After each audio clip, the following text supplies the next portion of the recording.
Last ride. Really, Dom? One last ride? I think you said that before.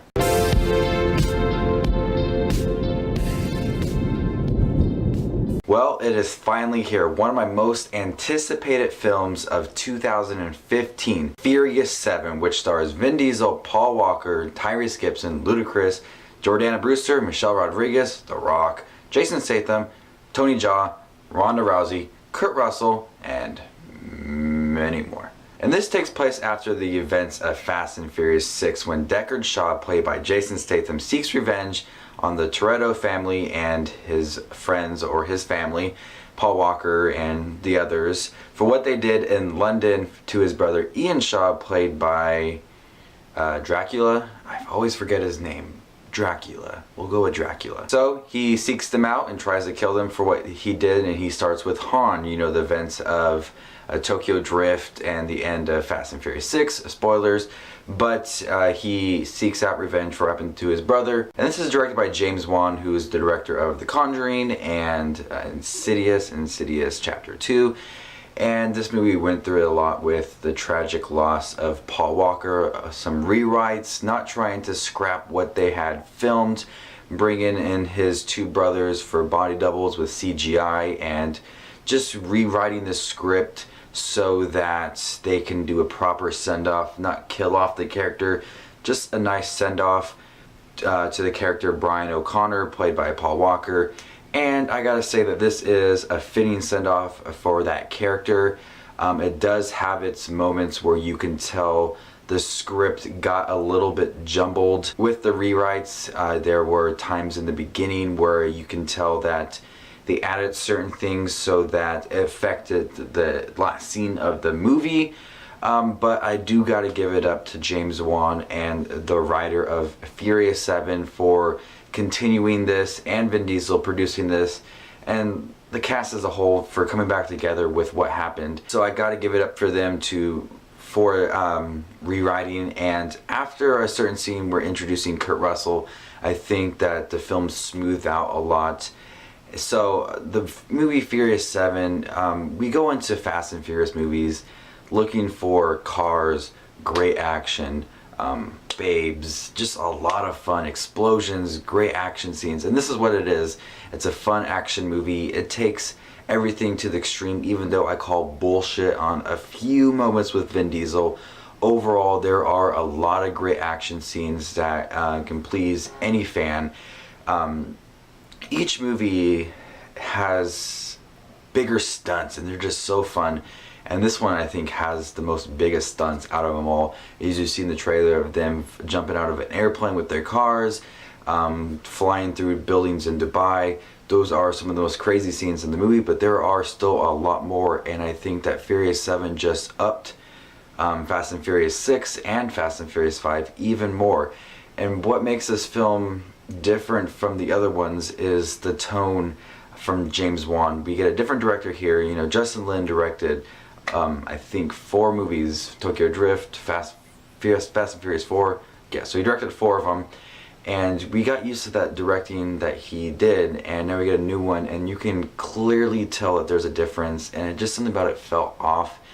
Just not typical Fast and Furious like we've been used to, but I still think James Wan did a pretty good job at directing this. The action scenes, the hand-to-hand combat between Jason Statham and Vin Diesel, and Jason Statham and The Rock, were very intense, but he did adapt that quick edit action scenes that we do get now that are typical, but the intensity of the actors made the scenes work.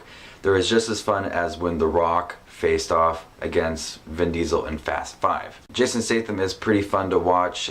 He is in and out of the movie, just being Jason Statham. This is his typical role. But as a villain, he's pretty badass, says what he wants, and that's pretty much it.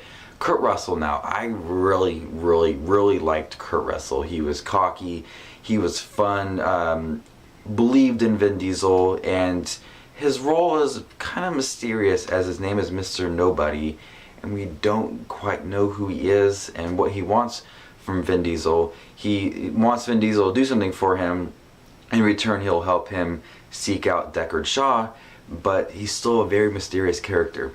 Ronda Rousey and Tony Jaa did their own stunts, and they're so fun to watch when he fights off against Paul Walker and Michelle Rodriguez. Now, one of the main things that everybody's wondering about is the absence of Paul Walker. There are a few scenes in here that Paul Walker did film, and you can clearly tell it is him. And then there are a few scenes that were body doubles with CGI, and you can clearly tell that is CGI. But I think they did a good job at handling it. There are some scenes where it's questionable if it is him or if it's a CGI double, so I did give it up to them for that. But you can tell that it is a CGI double from the angles. They show certain angles from the back or from the side, but I think it is handled really well for what they had to work with. Using voiceovers and the CGI double of his brothers, so I did think they handled it pretty well. But unfortunately, with the absence of Paul Walker, you do lose that sense of brotherhood between Vin Diesel and Paul Walker that we've known and grown to love from the first Fast and Furious film to Fast and Furious and Fast 5 and Fast and Furious 6.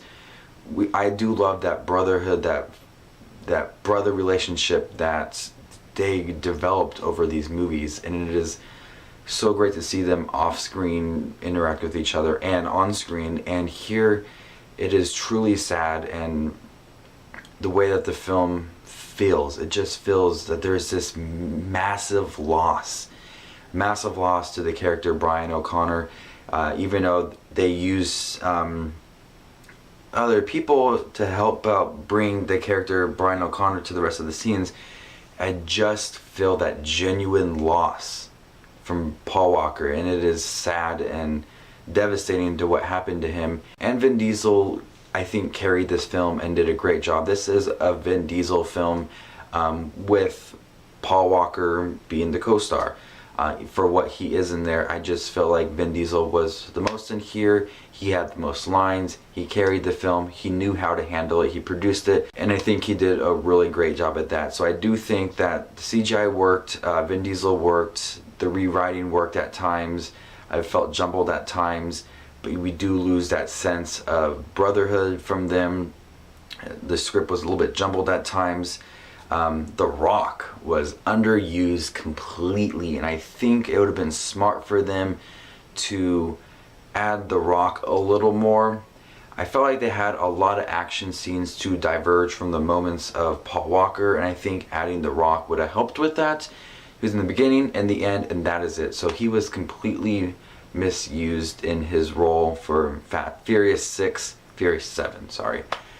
So Furious 7, it's not the best Fast and Furious movie, but still a very enjoyable movie. It's very emotional at times, just not with the send-off of Paul Walker. With other moments in general, there are a few emotional scenes, but the send-off for Paul Walker is one of the things I was most curious about going into this movie, and it did a good job sending him off.